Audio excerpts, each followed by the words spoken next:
मेरे बाजू पर जोर की ज़रब लगी थी। मैंने नीचे झुककर देखा तो सरजी की छुरी मेरे आगे पड़ी हुई थी। मैंने नजरें उठाई ही थीं, हेडमास्टर यूसुफ साहिब आंखों में अंगारे लिए मेरे सामने खड़े थे।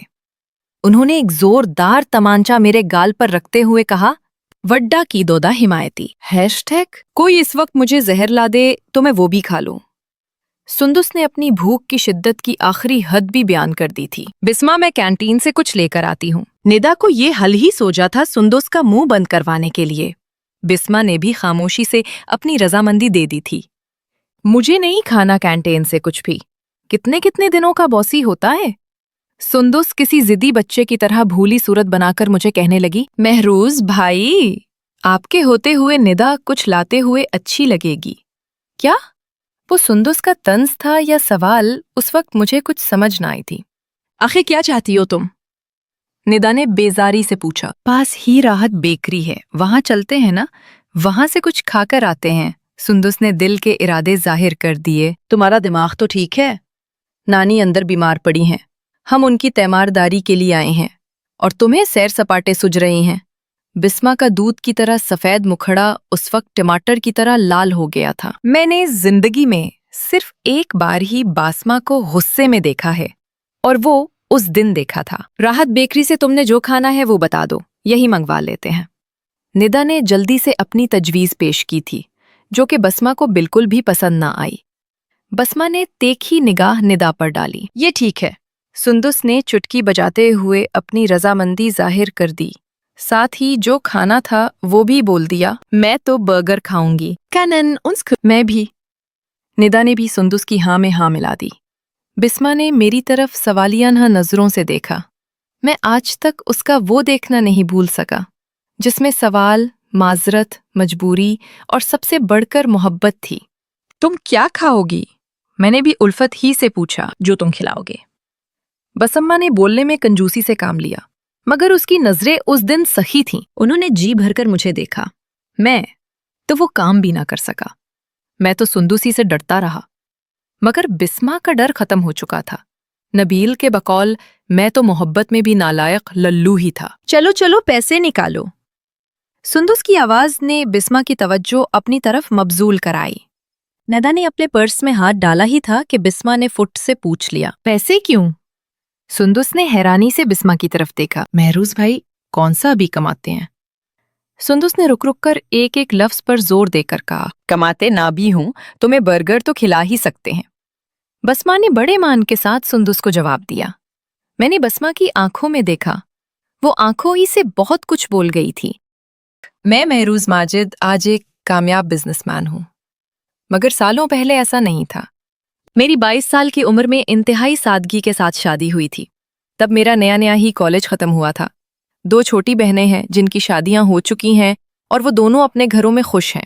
अब्बू का चंद साल पहले इंतकाल हो गया। अम्मी मेरे साथ रहती हैं। पहले हम गवाल मंडी के छोटे से घर में 5 अफराद रहते थे और आज डिफेंस के बड़े से बंगले में भी 5 अफराद ही रहते हैं। अम्मी, मैं, मेरी बेगम और मेरे 2 जड़वां बेटे, जौदान और रेहान। जौदान का बिजनेस की तरफ रुझान था। वो हफीज सेंटर में हमारा कारोबार देखता है और रेहान पढ़ने में लायक है, इसीलिए वो यूनिवर्सिटी में पढ़ता है। मैं पढ़ पढ़ कर थक गया था। मैंने स्टडी रूम की खिड़की खोली। रेहान के कमरे की लाइट जल रही थी। मैं स्टडी रूम से निकला और रेहान के कमरे की तरफ चल पड़ा। मैंने रेहान के कमरे के दरवाजे पर दस्तक दी। आ जाएं पापा। मैं कमरे में दाखिल हो गया। रेहान ने लैपटॉप से नजरें हटाकर मेरी तरफ देखा। किससे बात हो रही है? मैंने उसके पास बैठते हुए पूछा। मलाइका से। उसने लैपटॉप मेरे सामने करते हुए बताया। कैसे है अंकल? मलाइका ने रात 12 बजे के बाद भी गर्मजोशी ही दिखाई थी। मलाइका और रेहान यूनिवर्सिटी में क्लास फेलो हैं और उन दोनों का ग्रुप भी एक ही है। इससे पहले मैं कुछ बोलता, मलाइका ने अगला सवाल पूछ लिया। अंकल, आप सोए नहीं अभी तक? मैं अपने स्टडी रूम में था। आपकी स्टोरी अभी तक कंप्लीट नहीं हुई? मलाइका ने हैरत से पूछा। प्रूफ रीडिंग कर रहा हूं। इससे पहले कि मलाइका आज फिर से मेरी कहानी के बारे में पूछती, मैंने वहां से उठना ही बेहतर समझा। मैं रेहान के कमरे से निकलकर अपने स्टडी रूम में आ गया और अपनी कहानी का मुसव्वदा लेकर फिर से बैठ गया। मैं कोट की जेब में 3 सिक्के लिए 3 बर्गर खरीदने के लिए राहत बेकरी पहुंचा। मैंने जाते ही 3 बर्गर का ऑर्डर दे दिया। लड़के ने 3 बर्गर पैक करके 120 रुपए का बिल काट के मेरे हाथ में थमाते हुए काउंटर की तरफ इशारा कर दिया। मैं शॉपिंग बैग उठाए काउंटर पर पहुंचा, बिल काउंटर पर दिया और खुद अपनी खाली जेबें टटोलने लगा। 2 मिनट तक मैं ये ड्रामा करता रहा। काउंटर वाला मुझे गौर से देख रहा था, क्योंकि मैं कभी भी अच्छा एक्टर नहीं रहा था। काका, शॉपर रख दे और पैसे ले आ, फिर ले जाना, बर्गर काउंटर वाले ने बड़े स्टाइल से कहा। मुझे ऐसे लगा जैसे उसने मेरी गुर्बत को गाली दी हो। ये सुनने के बाद भी मैं शॉपर नहीं रख सकता था। एक लम्हे सोचा दौड़ लगा दूं, फिर ख्याल आया पकड़ा गया तो किसी का मान टूट जाएगा। करूं तो क्या करूं? मैं अपनी सोचों में गुम था।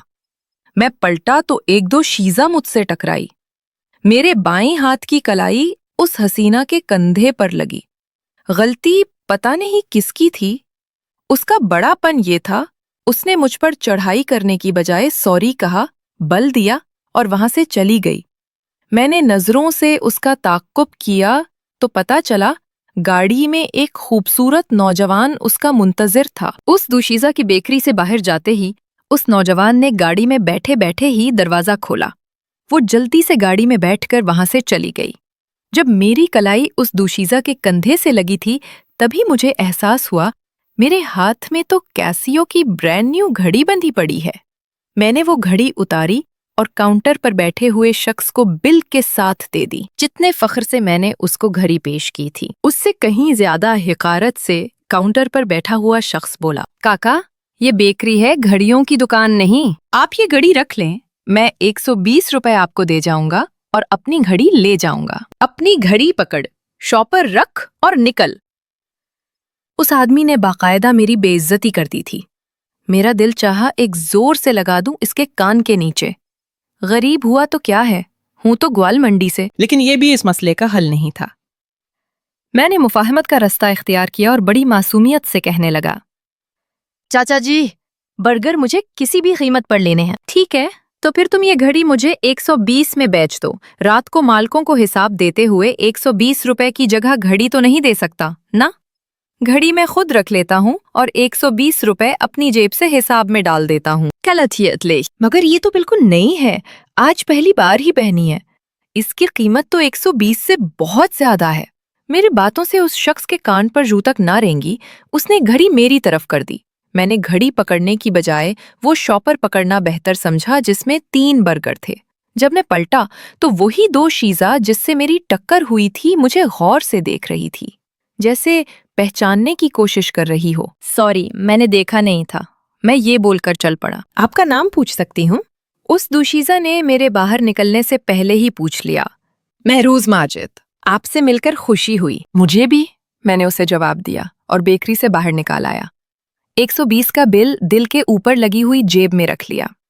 बहुत टेस्टी है, मजा आ गया। सुंदुस ने बर्गर की पहली बाइट लेते ही कह दिया था।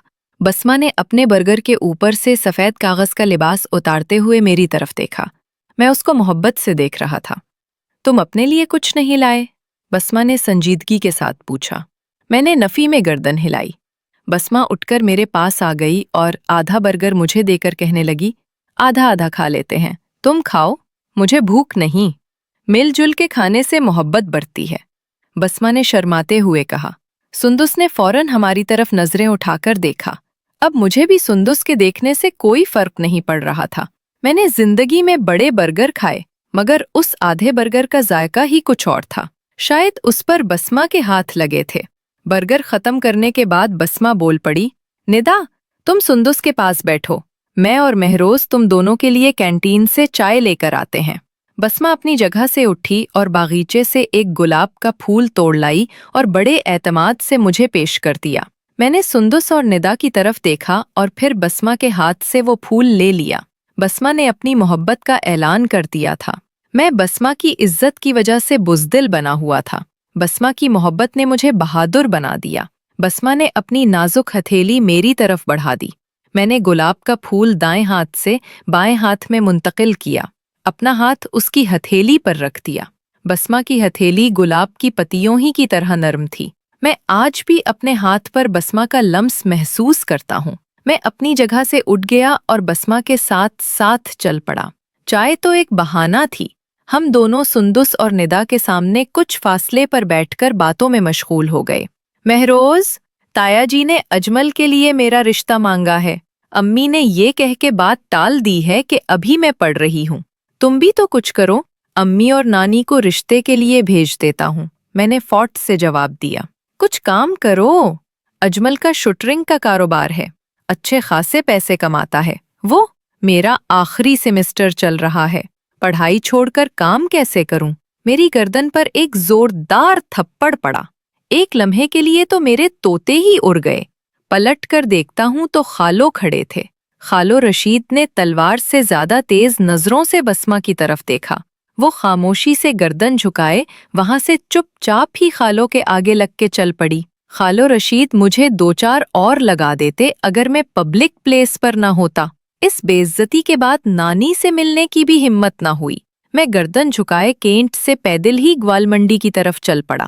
کینال روڈ سے مال پر چڑھتے ہوئے میں نے نہر کی طرف دیکھا جس میں گندا پانی بہے جا رہا تھا۔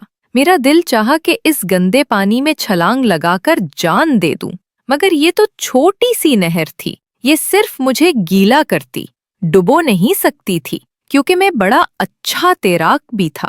تیراک نہ بھی ہوتا ڈھیٹ عاشق ایسے تھوڑی مر جاتے ہیں۔ جب تک وہ اپنے حصے کی رسوائی نہ پی لیں تب تک نہر کا گندا پانی بھی ان کی حلق میں نہیں جا سکتا۔ ایک ماہر تیراک ہونے کے باوجود بھی میں طبقاتی نہر کو پار نہیں کر سکا، جہاں محبت سے زیادہ انسانوں کے لیے دولت اہم ہوتی ہے۔ وہ 3 سکے میں نے اسی گندے پانی میں پھینک دیے تھے۔ دکھی دل کے ساتھ ہاسپٹل سے گھر پہنچا تو ابو جی کی کڑکتی آواز نے میرا استقبال کیا تھا۔ وہ گھڑی کہاں ہے؟ کون سی گھڑی؟ جو عارفہ نے تمہیں تحفے میں دی تھی۔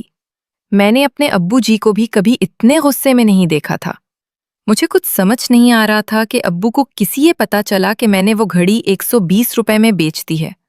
میں ذہن پر زور دے کر سوچ رہا تھا، بیکری میں ابو کا کون سا واقف تھا جس نے میرے آنے سے پہلے ہی یہ خبر ابو کو سنا دی ہے؟ بیٹا بتا دو، امی نے شفقت سے پوچھا۔ وہ نانی کی دوائی، میں کوئی بہانہ تلاش کر رہا تھا۔ کیا ہوا ماں جی کو؟ وہ ٹھیک تو ہے نا؟ امی تو فوراً نرم پڑ گئیں۔ ابو بھی کچھ حد تک ٹھنڈے ہو گئے تھے۔ نانی بالکل ٹھیک ہیں، آپ فکر نہ کریں۔ میں نے امی کا ہاتھ تھامتے ہوئے انہیں تسلی دی۔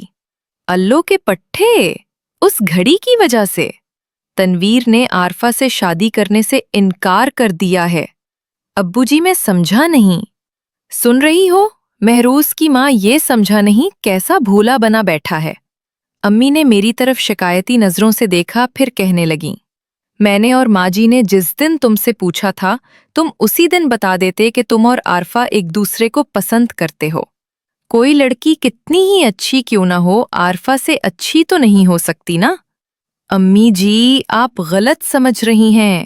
میرے اور عارفہ کے درمیان ایسا ویسا کچھ نہیں ہے۔ ایسا ویسا کچھ نہیں ہے تو پھر سالوں سے اس سے تحفے کیوں لے رہے ہو؟